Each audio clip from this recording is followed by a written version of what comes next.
Monsieur le Président de l'Assemblée générale, Mesdames et Messieurs les chefs d'État et de gouvernement, Monsieur le Secrétaire général de l'Organisation des Nations Unies, Mesdames et Messieurs, de prime abord, je voudrais m'acquitter de l'agréable devoir de vous adresser les chaleureuses salutations du peuple malien, riche de sa diversité culturelle, religieuse et ethnique, ainsi que celle de son Excellence, le colonel Assimi Goïta, président de la transition, chef de l'État. Depuis le mois d'août 2020, le Mali, mon pays, se trouve dans un processus de transition qui prendra fin le 26 mars 2024 par le transfert de pouvoir aux autorités élues. Si à cette échéance et conformément aux recommandations des assises nationales de la refondation, les autorités de la transition se sont engagées dans 2 chronogrammes convenus avec la CEDEAO à faire des réformes politiques et institutionnelles avant d'organiser des élections dont l'objectif ultime est de refonder l'État malien, afin qu'il réponde aux aspirations profondes et légitimes de notre peuple à la paix, à la sécurité, à la bonne gouvernance, au développement et à la stabilité institutionnelle durable au Mali. Dans cette perspective, je suis heureux de souligner que certaines avancées majeures ont déjà été réalisées, notamment la promulgation de la loi électorale qui comprend entre autres la création de l'autorité indépendante de gestion des élections, dont l'installation est à un stade avancé, ainsi que la mise en place d'une commission composée d'éminentes personnalités de toutes les composantes de la société malienne, chargée de la rédaction de la nouvelle constitution. Le Mali continue de mener une lutte sans merci contre les acteurs de l'insécurité, en particulier les groupes extrémistes qui sont responsables de toutes sortes d'abus contre nos paisibles populations. En ce qui concerne le Mali, je suis heureux et fier de vous annoncer que les groupes terroristes ont été sérieusement affaiblis et la peur a même changé de camp. Cependant, ces groupes criminels gardent encore et toujours une certaine capacité de nuisance dans leur tentative désespérée de porter atteinte à notre intégrité territoriale et de terroriser nos populations. Les vaillantes forces de défense et de sécurité du Mali restent déterminées à faire face à toutes les menaces d'où qu'elles viennent, sous l'impulsion de son Excellence le colonel Assimi Goïta, président de la transition, chef de l'État. Je n'oublie pas ici la situation des réfugiés maliens dans les pays voisins, que je salue au passage pour leur hospitalité à l'égard des nôtres. Je n'oublie pas non plus celle de nos compatriotes déplacés internes. Je veux les rassurer que le gouvernement du Mali reste très attentif à leur situation précaire et que tous nos efforts visent à créer les conditions propices à leur retour dans la sécurité et la dignité en vue de leur participation effective à la vie de la nation.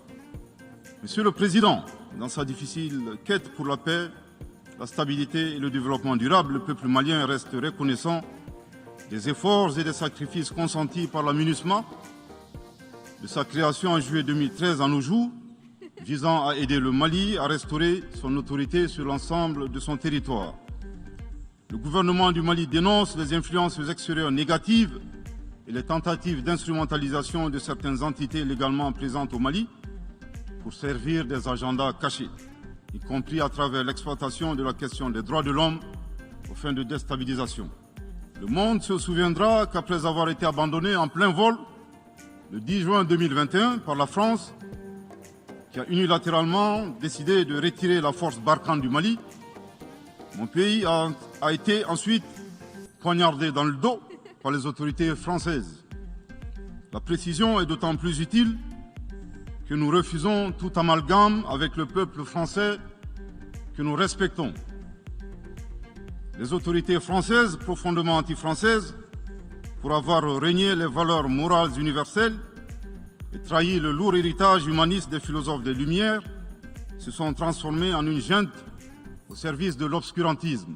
Je répète, les autorités françaises, profondément anti-françaises, pour avoir régné les valeurs morales universelles et trahi le lourd héritage humaniste des philosophes des Lumières, se sont transformées en une junte au service de l'obscurantisme.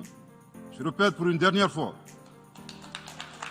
les autorités françaises profondément anti-françaises, pour avoir régné les valeurs morales universelles et trahi le lourd héritage des philosophes des Lumières, se sont transformés en une junte au service de l'obscurantisme. Obscurantisme de la junte française nostalgique de pratiques néocoloniales, condescendantes, paternalistes et revanchardes, qui a commandité et prémédité des sanctions inédites, illégales, illégitimes et inhumaines de la CEDEAO et de l'UEMOA contre le Mali et mon pays. Grâce au principe de la multiplication fractale, vos intimidations et vos actions subversives n'ont fait que grossir le rang des Africains soucieux de préserver leur dignité. S'ils n'étaient qu'une centaine aux indépendances, aujourd'hui nous sommes des millions. Et demain, tant que les paradigmes inégalitaires demeureront, nous serons des milliards. Le Mali et son peuple ne seront pas des spectateurs face aux assauts et l'adversité. Pour chaque mot employé de travers, nous réagirons par réciprocité. Pour chaque balle tirée contre nous, nous réagirons par réciprocité. Que Dieu bénisse le Mali et préserve les Maliens des forces obscurantistes et destructrices du monde. Que Dieu bénisse l'Afrique et préserve les Africains des forces obscurantistes et destructrices du monde. Que Dieu bénisse le monde et préserve l'humanité entière des forces obscurantistes et destructrices du monde. Je vous remercie de votre très aimable attention.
Apala, apala, apala, apala.